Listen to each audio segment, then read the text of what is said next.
So, want to compare the shark and the Roomba here on the carpet with some sugar and some oatmeal to see the kind of suction power they both have. So, we'll start with the Roomba first. It takes a little bit before we get started. There you go. It stops. I think there's more on the ground, so I think it stops a bit before going further. I don't want it to go in another direction, so I stop it and we're going to look at the results here. As you can see, it got some pretty good suction on the sugar. Basically, everything is gone. I don't really see or feel any sugar here.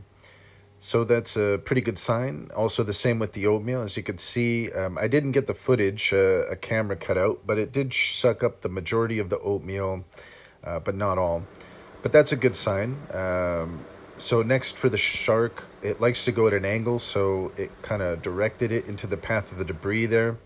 Slowly getting there, so I want to shut it off before it makes it further out. As you can see, it got a good result as well. That's the path it went on. The sugar is basically non-existent. It's a little bit, but not that much as the oatmeal. Basically, it got all sucked down there, little bits and particles. Some It was pretty good. Next, we're going to move on to the tile with the sugar and the oatmeal again. We'll start the shark.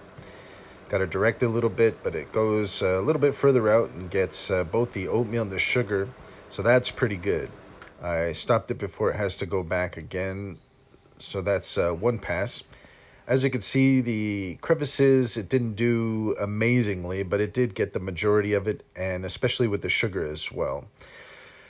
So next, let's move on to the Roomba. It takes a while before it gets started, goes on a safe path, and pushes some of the oatmeal to the side with the spinners, but overall, I think it looks good. Got a little bit more in the crevices compared to the shark, too, so that's pretty good.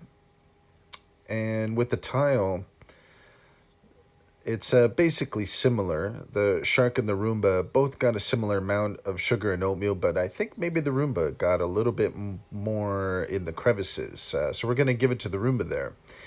Next, we're moving on to the noise. The ambient noise level is around 30. So let's start it up on the tile. It's around 75 to 70, which is quite loud. For reference, speaking is about 75. So that's what you would be expecting with the Roomba here. It's a little bit quieter. It's around 70, 70, maybe 73, but it doesn't ever go 75 or 76, which is what the high range of the shark was. So yeah, in terms of noise, if you want something that's a bit quieter, go with the Roomba. We're going to go on the carpet because the carpet's a little quieter, so we'll see how it performs. As you can see, it's going to start off at around 60, so maybe like 10 or 13 decibels lower than what it was on the tile. Quite significant. If you do one RoboVacuum, it's better for carpeted homes because the noise will be severely reduced with the Shark one. It's hovering around 65 to 70 at the beginning. So this is about 5 decibels louder than the Roomba. So I think in both areas, tile or carpet, the Roomba is quieter. So now we'll move on to the dock here. The black one is the Roomba. As you can see, it has a tread and an angular platform. So you can put on a decline and the debris can easily be sucked up through there. That's where the vacuum bag sits. It's a extra one that counts where you get the dock. This is where the debris kind of goes into the vacuum, slide at the bottom, and that's where it stays and it won't go anywhere. As you can see, there has in the back a big organizer for the cable, which is very convenient when you want to move the dock or where you want to store it. Same thing with the Shark as charger and as suction there. You can see the level of debris with the kind of glass at the side there. So that's a feature that's going to be a little bit better than the Roomba. I do like that a lot. And because I didn't empty the bin, some of the debris kind of dropped out. So if it's really got to be empty before you put it back in. So on the top there's a place for the air filter. It's a removable air filter. There's no removable air filters on the Roomba, but there are 2 on the Shark. So that's a big bonus point. So I'm giving it to the Shark for that one. Next, we'll measure the sound level when they're emptying. As you can see, uh, it's quite loud. It's around 86, so it's about 10 decibels above speaking level. So that's not going to be anywhere near you when it's operating, hopefully. Next is the shark. As we could see, it's around 70, so 15 to 20 decibels lighter than the Roomba, which is quite significant. Next, we look at the results to see how much it actually sucked out. For the Roomba, it was unlocked there, so it sucked out a significant amount, but there's still quite a bit inside. So even though it finished earlier and it was much louder, it didn't get quite as much.